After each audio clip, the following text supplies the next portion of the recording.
నమస్కారం. ప్రస్తుతం మనతో పాటు ప్రముఖ ఆధ్యాత్మికవేత్త, ప్రముఖ జ్యోతిష్య వాస్తు పండితులు ఉమామహేశ్వరరావు గారు ఉన్నారు. వారితో మాట్లాడిద్దాం. నమస్కారం గురువుగారు. గురువుగారు, మరి మీనరాశి వారికి ఏప్రిల్ నెలలో ఎలా ఉండబోతుందో తెలియచేయండి. సర్వమంగళ మాంగళ్యే శివే సర్వార్థ సాధకే శరణ్యే త్రయంబకీ దేవి నారాయణీ నమోస్తుతే. ఓం గం గణపతియే నమః. ఓం శ్రీ గురుభ్యో నమః. శ్రీ క్రోధినామ సంవత్సర ఉత్తరాయణం వసంత ఋతువు రేవతి నక్షత్రము విధానములోని శుద్ధ పాడ్యమి నాడు నవగ్రహ సంచార విధానాన్ని అనుసరించి చూస్తే మీనరాశి వారి యొక్క ఫలితములు శుభాతి శుభదాయకమైన ఫలితములు. ఈ మీనరాశిలో గతంలో కొన్ని నెలల నుంచి అష్టమ శని కాకుండా ఏలినాటి శని ప్రవేశించి జరిగింది. అంటే ఇప్పుడు ఉంది. ఈ ఏలినాటి శని ప్రభావం వల్ల మీనరాశి వారి గురించి కొన్ని పరిహారాలు మనం చేసుకున్నాం చేశారు. అయితే ఆదాయ వ్యవహారంలో అధికంగా ఉందని చెబుతున్నాం. ఆదాయం 12, వ్యయం 3, రాజపూజ్యం 2, అవమానం 5, ఈ రకంగా ఉంది. అయితే ఈ యొక్క నెల నుంచి మార్పు జరిగింది, గురుగ్రహం మార్పు జరిగింది.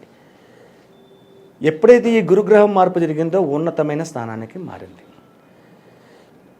ఇప్పటి వరకు ఈ యొక్క ఏప్రిల్ నెల వరకు, అంటే 8వ తేదీ వరకు కూడా మీనరాశి వారి ఫలితాలు ఆనందదాయకంగా లేవు, శుభదాయకమైన ఫలితాలు రాలేదు.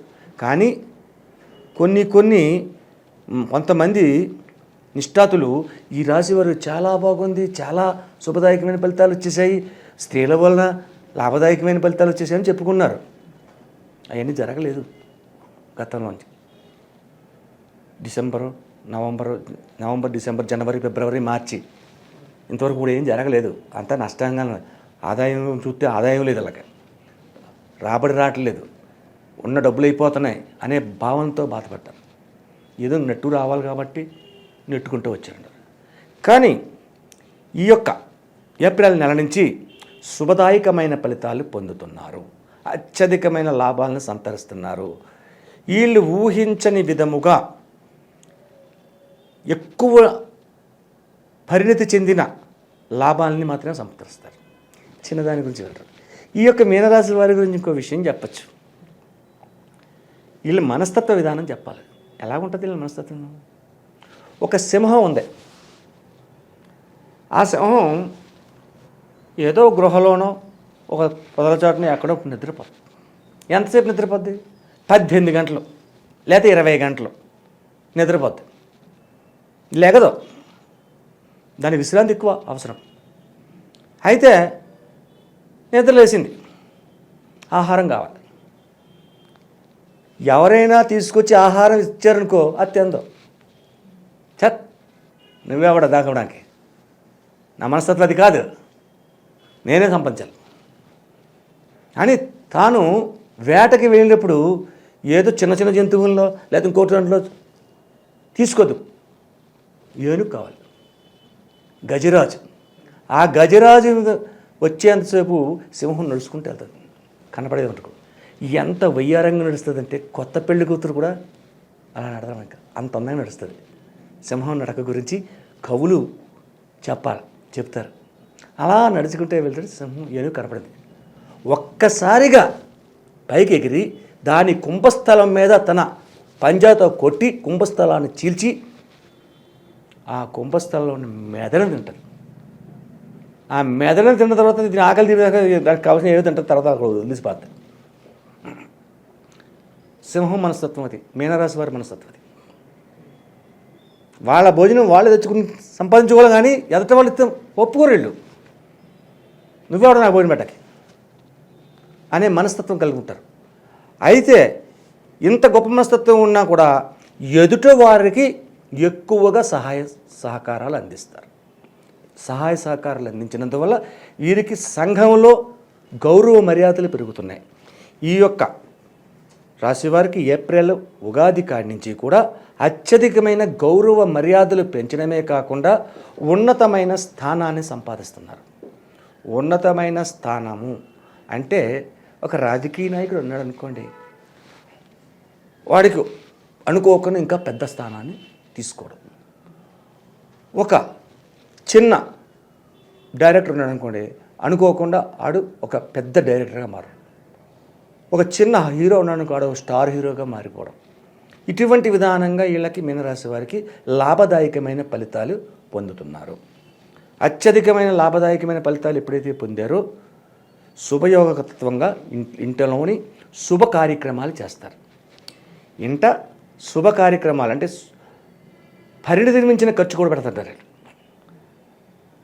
ఒక 50,000తో అయిపోయేదానికి 1,00,000 కూడా ఖర్చు పెట్టి ఆ శుభతత్వాన్ని నలుగురికి చెప్పుకుంటారు, నలుగురికి చూపిస్తారు. అలాగే వీళ్ళు భోజనం చేసేటప్పుడు ఎదుటి వారికి ఎవరికైనా భోజనం పెట్టి చేస్తే మంచిది అనే ఆలోచనతో ఉంటారు వీళ్ళు. అటువంటి శుభదాయకమైన ఫలితాలు ఈ మీనరాశి వారు పొందుతున్నారు. అన్ని రంగముల వారికి కూడా ఆరోగ్యవంతమైనటువంటి జాతకం ఈ రాశి వారికి ఈ సంవత్సరంలో జరుగుతుంది. మరి అలాగే మీనరాశి వారు చేసుకోవాల్సిన పరిహారాలు ఏంటి? మీనరాశి వారు చేయవలసిన పరిహారం, శ్రీరామనవమి నాడు తప్పనిసరిగా రామ కళ్యాణాన్ని ఈ రాశివారు చూడాలి. రామ కళ్యాణాన్ని చూసిన తర్వాత అంటే అష్టమ శని కాకుండా ఏలినాటి శని ప్రభావం జరుగుతుంది కాబట్టి ప్రతి మంగళవారం హనుమంతుని గుడికి వెళ్ళాలి. హనుమంతుని గుడికి వెళ్ళి హనుమంతుని గుడిలో ఆకు పూజలు చేపించాలి. అలాగే హనుమంతుని గుడిలోని పూజారి గారితో చెప్పి హనుమంతునికి సింధూరతత్వంగా ఆ కుంకుమ రాపించాలి. కుంకుమ రాపించి జామ పళ్ళు, అరటి పళ్ళు నివేదన చేసి ఆ అరటి పళ్ళను జామ పళ్ళను పంపిణీ చేయాలి భక్తులకు. అలాగే హనుమంతుడికి వడమాల అంటే సంవత్సరములోని 2 సార్లు వేయాలి. అది తీసుకుని మంగళవారం నాడు వడమాల అనేది ఉంటుంది. ఆ వడమాల 2 సార్లు సంవత్సరంలో వేయించితే ఈ యొక్క రాశి వారికి ఇంకనూ అధికమైన శుభ ఫలితములు పొందుతారు. అలాగే శ్రీశైల దర్శనం. శ్రీశైల దర్శనం మేము ఎక్కడో దూరంగా ఉన్నాం, మాది విజయనగరం అంటే శ్రీశైలం ఎక్కడికి వస్తామండి అంటే అక్కడున్న శివాలయంలో ప్రాముఖ్యత కలిగిన ఉంటుంది, టెంపుల్కి వెళ్ళండి. కానీ శ్రీశైల దర్శనం చేసుకుంటే ఒక ఉపయోగకరమైన పరిస్థితి ఉంది. అష్టాదశ శక్తిపీఠములలో ఒక పీఠమైనది భ్రమరాంబ మాత. 12 జ్యోతిర్లింగముల్లో మొట్టమొదటగా ఉన్నది శ్రీశైల క్షేత్రం. అంటే 2 పీఠములు ఒకే చోట ఉన్నాయి.